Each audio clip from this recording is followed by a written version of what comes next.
ఉన్న పిల్లలే ఉంటారు కదా. మా ఇంట్లో సమస్య లేదు అన్న వాళ్ళ చేతులు ఎత్తండి. ప్రతి కుటుంబంలో పేరెంట్స్తోనో పిల్లలతోనో ఏదో ఒక సమస్యలు ఉంటూనే ఉంటాయి. వాటన్నిటికీ మీ ఇళ్ళలో ఎవరైనా చదువుకుని ఉద్యోగాలు చేసే వాళ్ళు ఉన్నారా? ఎవరైనా మేడం మా ఫ్యామిలీలో పలానా వాళ్ళు ఉన్నారు మాకు సపోర్ట్ అని చెప్పండి ఒకరు. ఇంతే ఉంటారా మీ జీవితాలు? కొంచెమన్నా మార్పు తెచ్చుకోవాలి, మా జనరేషన్ అన్నా బాగుపడాలి, లేదు మా అమ్మ మా నాన్నకి ఏం తెలియదు నేనన్నా చదువుకొని ఒక స్థాయిలో ఉండాలనుకున్న వాళ్ళు చేతులు ఎత్తండి. Good, very good. నిజమేనా? అందరూ సెటిల్ అవ్వాలన్నా లైఫ్? సెటిల్ అవ్వాలంటే ఏం చేస్తున్నారు? మీ స్కూల్ గురించి చాలా బ్యాడ్ విన్నాను బయట.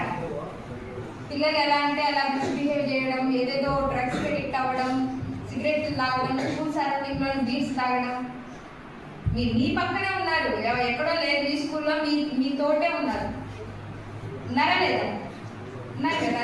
మీ మనసాక్షి మీకే తెలుసు. మరి ఇట్లా లైఫ్ సెటిల్ అవ్వాలని చేతులేదు వాళ్ళు. మరి ఏదో పనులు చేసుకుంటూ పోతే లైఫ్ సెటిల్ అవుతే 13-14 ఏళ్ళకి అన్ని బ్యాడ్ హ్యాబిట్స్ తీసుకుంటే మీరు ఇప్పుడు మీ పేరెంట్స్ చదువుకోలేకే కదా మిమ్మల్ని చదివిస్తుంది, లేదా వాళ్ళతో పాటు పొలం పనికి తీసుకెళ్ళలేక కదా.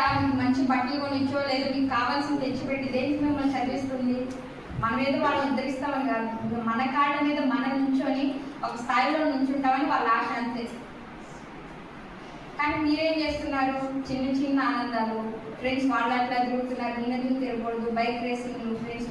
కానీ స్కూల్కి వచ్చే పిల్లలకి మినిమం తెలియదా హెయిర్ కటింగ్ చేసుకోవాలని, నీట్గా రావాలని? ఏమంటారు? ఇక్కడ ఆల్మోస్ట్ అందరు హెయిర్స్ ఎట్లా అంటే అట్లా పెంచుకుంటున్నారు. ఇంటర్మీడియట్ మీరు ఇంటర్మీడియటా? మీకు ఒక డిసిప్లైన్, ఒక విధానం ఉండదా? స్కూల్లోనే మీరు ఇట్లా ఉన్నారంటే బయటకు వెళ్ళి బీటెక్లు అలా చేస్తే ఇంకే ఎలా అయిపోతారు లైఫ్?